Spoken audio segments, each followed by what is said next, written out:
Hi, I'm Maureen Curis with Radiant Morning, and today I'm speaking with Talaya Dendy, who is a cancer doula. So, Talaya, tell me a little bit about yourself.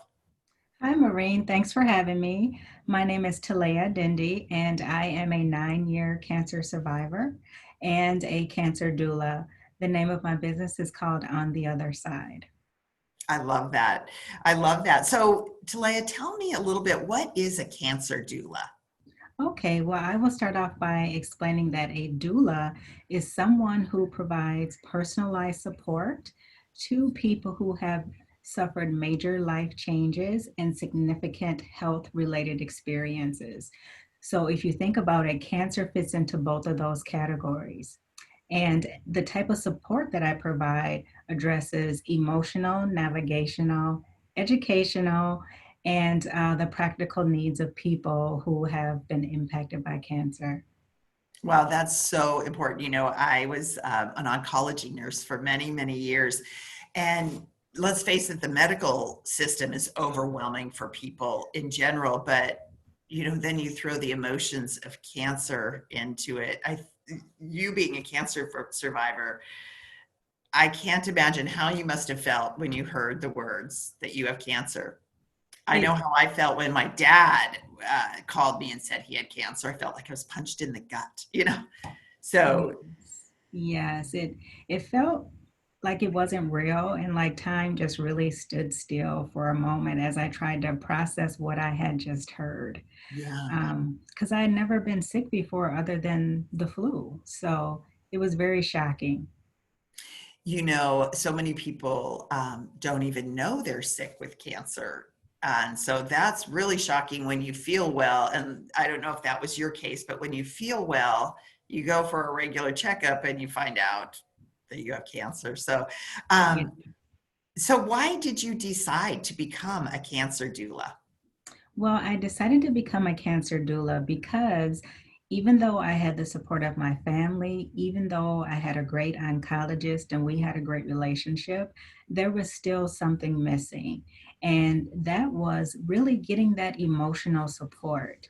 And so, as a cancer doula, I wanted to bridge the medical and emotional sides of cancer so that the whole person is getting treated and cared for. And I wish that I would have had someone who had been through that experience and could have guided me and said, this is what you need to do. This is where you get the information that you need. Just someone to kind of hold my hand and just guide me along the way and help me to, have an understanding of what to expect. And that would have really helped with a lot of the uncertainty and, of course, anxiety. Do you think your I don't know, like, do you call them patients? Client, That's the nurse and me, clients. client. They, it would be nice to have someone guide them to know that you can speak up to your oncologist. You can ask questions. Yes. And are any of your clients afraid to do Oh, that? yes, absolutely. And one of the things, the main thing that I do initially is kind of gauge where they are. Mhm. Do you understand, first of all, your type of cancer, your treatment options? Are you comfortable talking to your healthcare team, your oncologist? How is your relationship?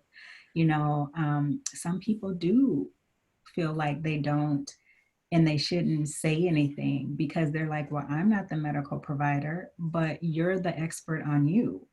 And Right. so you have the right to ask questions, have a clear understanding of what is about to take place, how treatments will affect you, and so many other things. So, one way that I help my clients is to become better self advocates. And I help them be more prepared for their appointments because you only have that small window. And so a lot of times, people go in, they're not prepared, they don't have their questions, the doctor's rushing from one patient to the next, and they leave feeling like, what just happened? I don't understand what was said, and I don't know what to do now.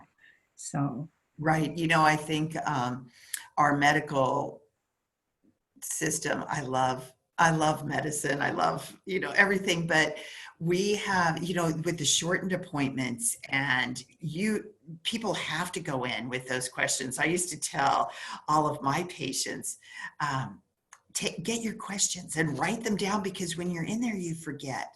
But so many people are afraid to ask their doctor questions. And like, I love that you said you're the expert of you. That's right.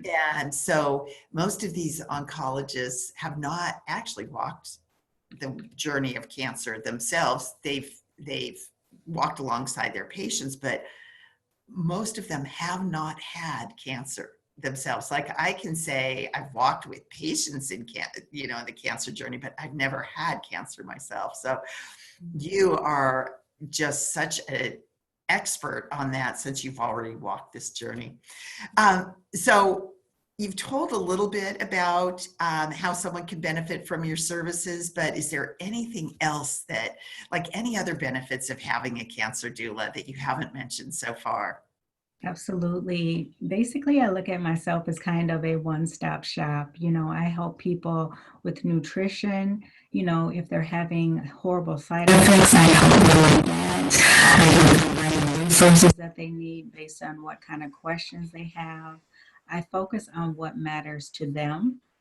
I help them to tackle their barriers and challenges and create an action plan based on whatever they're struggling with. I also hold them accountable for different things that we've talked about or different things that they need to do. I Mhm. have connections to several resources also. So, if, for example, they're having a hard time with their employer and they have legal questions, I have someone that I can refer them to get those questions answered. If they're having financial problems, I have someone in, different resources I can share with them to get that addressed. So, information, resources, education, emotional support. It's all there on the other side. So whatever I can do to help, that's my goal. I love that. Gosh, uh, I think every person with cancer needs you. I have one last question. So, if their cancer journey progresses towards death, their end of life, do you walk all the way with them in that journey, or do you turn them over to, say, a death doula, or how does that work when one works with a cancer doula? Well, personally, I have not had that experience. However, the way that I've envisioned it is I would walk with them as far as I could. And, definitely want to make sure that they have their information, their documents, and family matters, all of those things in place. And if they go into hospice, if there's a way that I can support them, I will. But if I feel like, it's not something that I can help them with anymore, I will find someone to assist them further.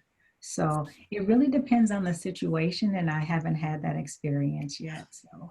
Well, gosh, I could just keep talking to you and asking you questions all day, but we will wrap this up now. Now, Talaya, can you tell me how can people reach you if they wanted to work with you?